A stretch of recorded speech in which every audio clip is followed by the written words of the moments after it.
Cette semaine à Hockey le Magazine, on va à un événement caritatif de la Fondation Le But à Mirabel. C'est notre premier éducatif en gymnase avec Philippe Roy de Perfo Élite. Notre chronique équipement, le trio hockey avec Éric Dupont et Pierre Gervais portera sur les bâtons et une discussion avec l'espoir des Pingouins de Pittsburgh, Nathan Légaré, en marge de la visite du club à Montréal. Hockey le Magazine, c'est parti!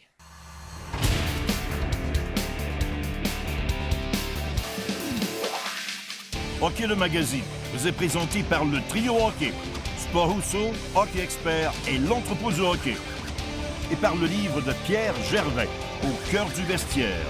En vente partout, dès le 21 novembre. Le 30 octobre dernier, Hockey le Magazine s'est rendu à l'événement 21 heures de décaquer CCM, un événement de la Fondation Le But de Pierre Gendron qui a pour but d'amasser des fonds pour rendre le hockey accessible à tous. Voici ce qu'on vous a préparé. La Fondation Le But a une mission dans la vie, c'est de rendre le hockey le plus accessible possible. Nous, on va faire deux initiatives. Sport Rousseau, Groupe Gendron, on fait deux initiatives principales. La première, c'est de cueillir à nos points de vente dans nos magasins Sport Rousseau avec une grosse poubelle, une grosse bine rouge. Dans le fond, là, le but, c'est de récupérer de l'équipement usagé. Puis, avec ça, on va le nettoyer puis on va le redonner dans les quartiers, dans les écoles ou dans les associations d'hockey mineur dans le besoin. La deuxième, on l'a vécu aujourd'hui. Le but, c'est de faire des activités de levée de fonds, ramasser de l'argent pour que concrètement, on puisse aider des jeunes. Donc, un jeune qui veut jouer Midget 3, un gars qui veut jouer pour les Seigneurs des Mille-Îles ou une inscription dans le hockey mineur, nous, on va pouvoir l'aider dans ses frais d'inscription. On va pouvoir l'aider dans les frais d'équipement. On va lui donner des certificats cadeaux, puis qu'il va pouvoir aller magasiner. Puis s'équiper, parce que ça coûte cher, l'équipement. Et aussi, si c'est des camps, que ce soit pour l'Académie de hockey Joël Bouchard ou n'importe quel camp de hockey, on va essayer de les aider de toutes ces façons-là. C'est notre première édition, on est vraiment fiers. 100% de l'argent va pouvoir faire une différence dans la vie des jeunes. Ça a été un 21 heures, je ne dirais pas facile, parce qu'on joue depuis 4 heures hier. On a joué contre au moins 15 équipes différentes. Puis on était comme 4 lignes. On roulait à 3 lignes chaque fois. Fait que je te dirais qu'on n'a pas dormi beaucoup. Il y en a qui ont dormi 2 heures, il y en a qui n'ont pas dormi. Fait que aujourd'hui, on est dimanche midi, 1 heure. Ben on a le sentiment, on a le. Comment tu dis ça? On a comme le sentiment de l'avoir accompli. Là. Je pense qu'on a fait la job. On est vraiment contents. Mon histoire n'est pas compliquée, c'est l'histoire de bien des jeunes. Moi, je sors de Montréal-Nord, en plein milieu du ghetto. Puis il y avait ma mère qui était monoparentale sur bien-être social qui a fait en sorte que je puisse jouer au hockey. Je me suis jamais aperçu qu'on était dans le besoin. Je me suis jamais aperçu qu'on n'avait pas d'argent parce qu'elle, elle a fait un job probablement de quêtage, d'équipement, de frais d'inscription, puis de lift. Je joue aujourd'hui avec mon goaler, qui est Patrick Gervais. Son père, Pierre Gervais, est venu me porter des centaines et des centaines de fois. Fait qu'il venait me chercher, puis il m'a amené à la pratique, puis il venait me reporter chez nous. Mais c'est toutes des choses que moi, je me rappelle en étant jeune. Je crois qu'avec les dernières années, les choses vont bien en affaires. Je suis vraiment privilégié de pouvoir redonner aux autres. Puis c'est d'essayer de rendre le sport le plus accessible possible. Le 21 heures de Deck-Hockey va revenir, puis c'était notre première édition. Donc, Émilie, moi et Alex et les gens du Powerplay, moi j'appelle le Powerplay mon conseil d'administration, on a tous pris des notes pour améliorer les prochaines éditions. Overall, on est très satisfait, mais ça n'a pas été parfait. Fait qu'il y a des choses qu'on va améliorer. Puis il y a d'autres initiatives qu'on veut, d'autres idées de levée de fonds qu'on veut mettre en place. Évidemment, celle-ci, elle demande beaucoup parce que là, on demande aux gens autour de nous de nous aider, tout ça. Fait que, il va falloir être créatif parce qu'on ne veut pas solliciter de monde à toutes les 2 minutes. Dieu sait que c'est difficile, puis on a toutes des belles causes. Donc, on va focuser vraiment sur notre 21 heures, mais il y a plein de belles petites notes qu'on s'est mis puis que je pense qu'on va être capable d'améliorer pour la prochaine fois. Ça fait 60-70 jours là, qu'on a décidé que c'était l'activité puis qu'on a bâti celle-ci. Là. Alors, on est de retour chez Colic Édition cette semaine pour notre question de la semaine. Et cette semaine, on profite du passage des Pingouins de Pittsburgh au Centre Bell pour parler, bien sûr, d'une équipe qui a énormément de popularité au Québec depuis très longtemps, notamment en raison de 2 noms qui, je pense, sont assez connus. Mario Lemieux, Sidney Crosby. Ça me dit quelque chose. Disons que ça a occupé les pensées des amateurs des Pingouins depuis 30-40 ans maintenant. Puis ça doit être 2 gars aussi qui, au niveau des cartes de hockey, ont eu un potentiel de revente et de marchandage incroyable. 100% raison. C'est deux joueurs qui sont ultra collectionnés, même encore aujourd'hui, même si Lemieux ne joue plus depuis 15 ans. Il y a encore beaucoup de gens qui vont collectionner ces cartes. Sidney Crosby, c'est pas une surprise non plus. Il est ultra collectionné. Deux cartes à retenir, évidemment, la carte recrue de Mario Lemieux en 1985 par O-Pee-Chee et la Young Guns de Sidney Crosby en 2005 par Upper Deck, évidemment. Deux gros classiques pour les collectionneurs des Pingouins. Et tu nous disais que c'est des cartes qui, même encore aujourd'hui, ont énormément de valeur. Oui, absolument. C'est sûr que la Mario Lemieux va dépendre de la condition. Les cartes plus anciennes, on sait que c'est très dépendant de ça. La Sidney Crosby, en général, sont en meilleur état. C'est des cartes qui peuvent aller à plusieurs milliers de dollars. Et pour notre question de la semaine, justement, on revient sur une année où Mario Lemieux jouait avec les Pingouins de Pittsburgh en 1991-92. Et on se demande combien de joueurs de cette édition des Pingouins en 91-92 ont éventuellement été intronisés au temple de la renommée du hockey. SA 6, B 4 ou C 3? La réponse après la pause.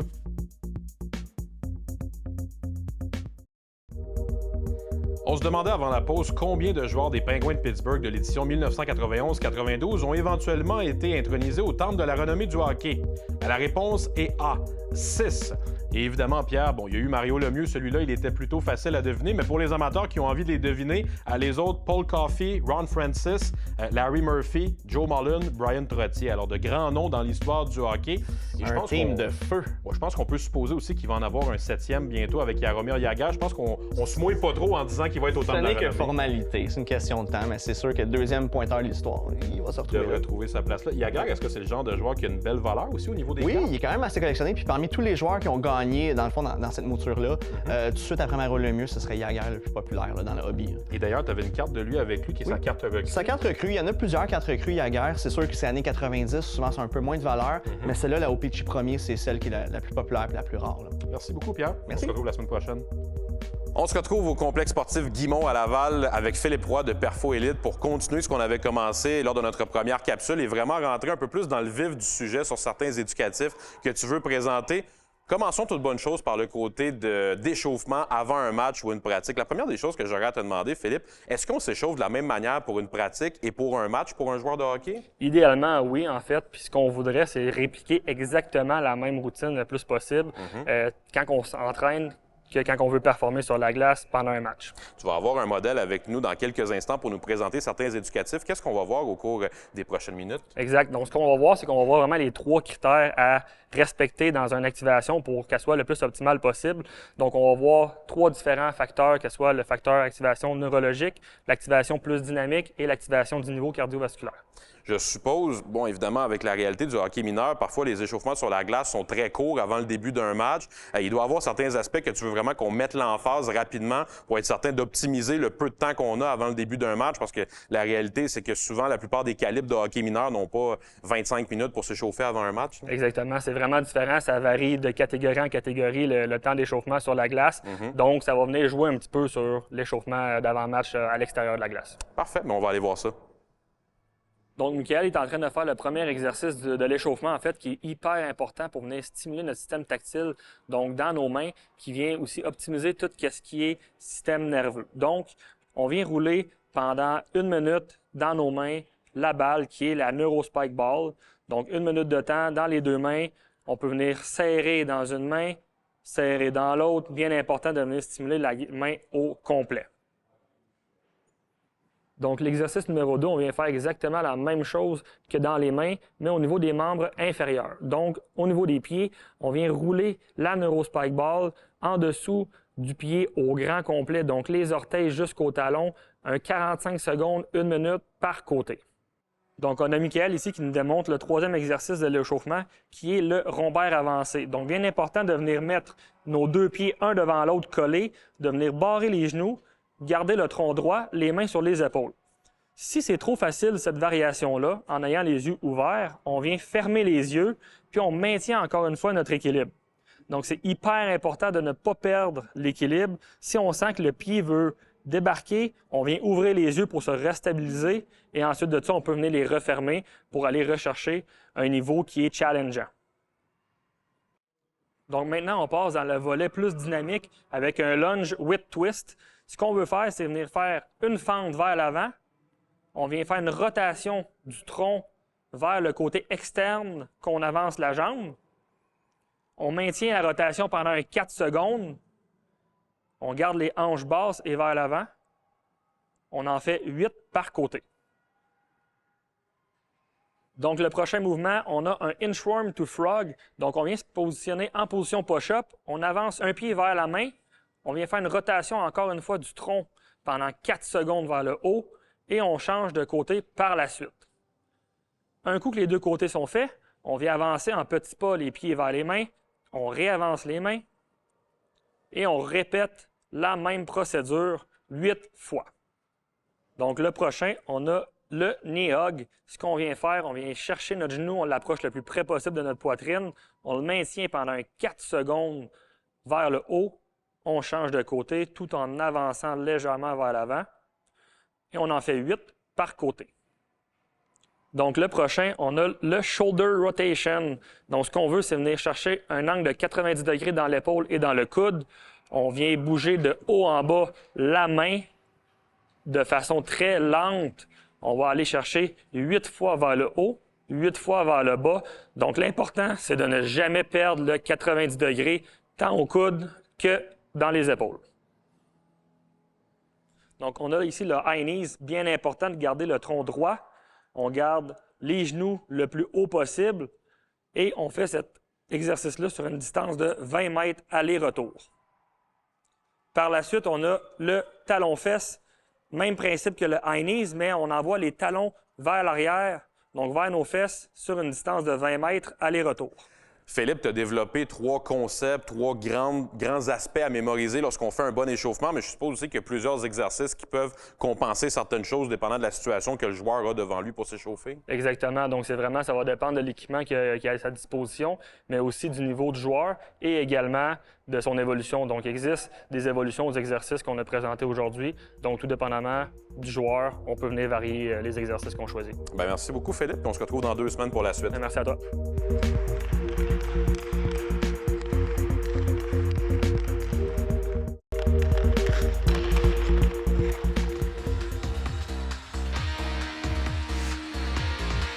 Cette chronique équipement vous est présentée par le Trio Hockey, Sport Rousseau, Hockey Expert et l'entrepôt du hockey. Bonjour à tous, ici Pierre Gervais, en compagnie d'Éric Dupont, spécialiste en équipement de hockey. Lors des 2 dernières semaines, on a parlé de patins. Cette semaine, on parle de bâton, qui est aussi très important. C'est un univers fascinant. Éric, qu'est-ce que t'en penses? Pierre, moi, je suis vraiment excité cette semaine. Écoute, j'aime beaucoup parler de patins. Je suis fasciné par le monde des patins. Ça va être la technologie qui a beaucoup évolué depuis 10 ou 15 ans ou depuis tes 35 ans de carrière.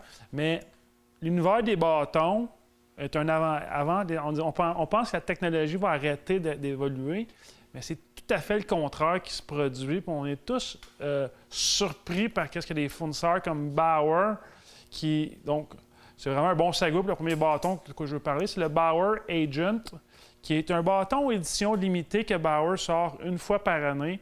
Dans le passé, on avait des bâtons ADV qui étaient reconnus pour le noir et vert. Puis cette année, avec les ADV de l'année passée, on pensait que Bauer avait vraiment atteint le summum de la technologie, de la légèreté. Mais écoute, cette année, le Agent, qui est en quantité limitée, comme j'ai mentionné, il arrive à 335 grammes. 335 grammes, c'est environ un 30 ou 35 grammes de moins que les bâtons qui étaient les plus légers sur le marché en 2022. On peut dire 30-35 grammes, il n'y a rien là, mais dans l'univers des bâtons, 35 grammes, c'est vraiment une très, très grosse différence. Moi, je trouve ça absolument incroyable, l'évolution là-dedans des bâtons depuis que les premières années avec Canadiens ou dans le hockey, il y a des 44 ans.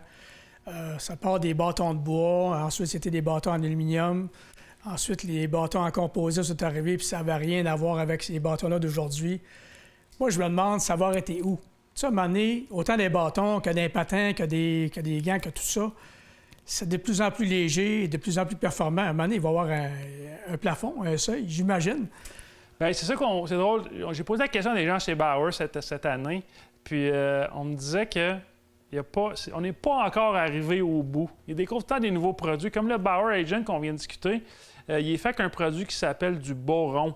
Puis du boron, c'est une matière qui est très, très, très dispendieuse, qui est intégrée en petites parties dans le bâton, donc qui fait en sorte qu'il est beaucoup plus léger et aussi durable que les bâtons précédents. Mm-hmm. Le prochain bâton, tu parlais de l'évolution de l'aluminium, du bois. Je sais que tu te souviens des bâtons de bois de Sherwood qui étaient vraiment fait à Sherbrooke, qui est connu pour ça. Mais le petit fameux 50-30. C'est exactement ça. Avec ça. Oui. On en a encore des 50-30, mais c'est pas très populaire entre moi et toi. C'est surtout quand que Sherwood sort un bâton comme celui-ci, qui est le Code TMP Pro, qui est vraiment... évidemment, on était à des années-lumière du 50-30, ou même du 99-50, qui était très populaire aussi. Point de vue construction, légèreté, mais aussi le prix dans Sherwood qu'il ne faut pas oublier, qui est une marque qui fait des très bons produits, mais qui est un petit peu moins cher que d'autres marques. Donc, un très bon produit à considérer. Effectivement. Puis Sherwood, moi, ce que je peux un petit peu leur reprocher, c'est que, puis je connaissais bien les gens de Sherwood à Sherbrooke, là, puis ils ont tardé beaucoup. Ils ne croyaient pas au nouveau bâton en composite. Ils continuaient à croire au bâton en bois.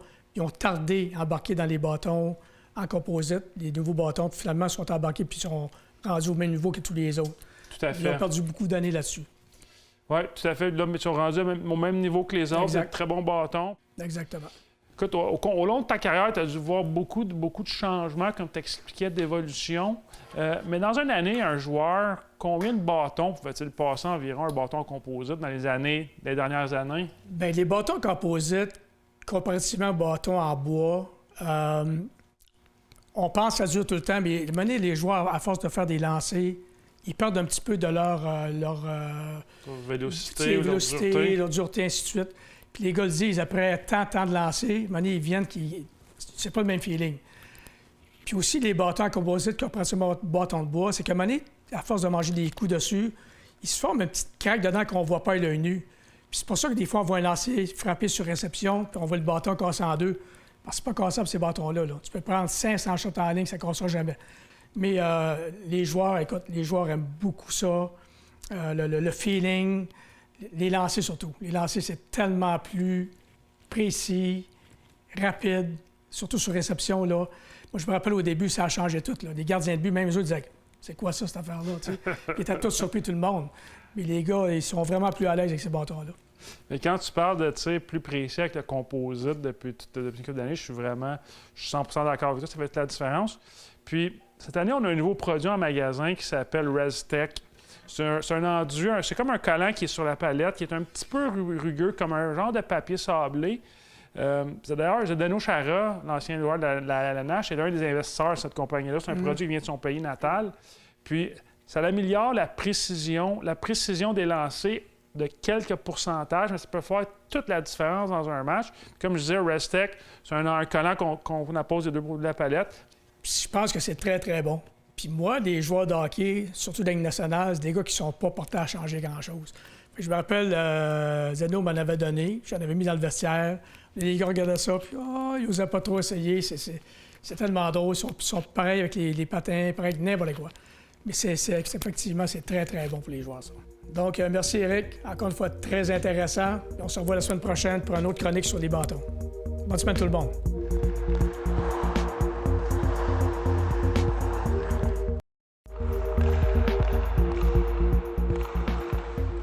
C'est notre segment Parcours vers le hockey mineur et aujourd'hui, on a le plaisir de s'entretenir avec Nathan Légaré, attaquant de l'organisation des Penguins de Pittsburgh. Nathan, d'abord, merci d'être avec nous. La première question que j'aurais pour toi, ce serait quels sont tes premiers souvenirs du hockey mineur quand tu jouais? Tu es un gars de la Rive-Nord de Montréal. Comment ça s'est passé?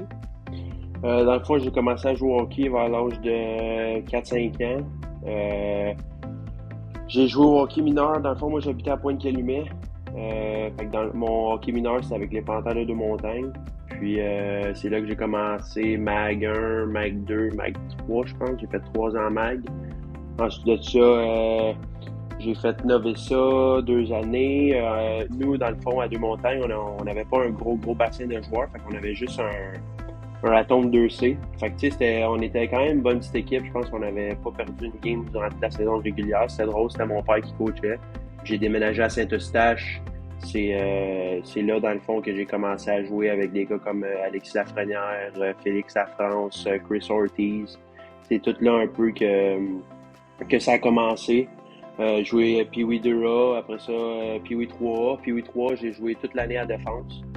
On avait un peu de difficulté à défense. Mon entraîneur, Nick Donnet, dans le temps, m'avait demandé si ça me tentait de jouer à la défense. Puis je pense que ça m'a aidé à apporter un autre aspect de ma game. Ouais, ben en tout cas, tu as bien réussi ta transition, je suis certain. Maintenant, tu es quand même un très bon attaquant aussi.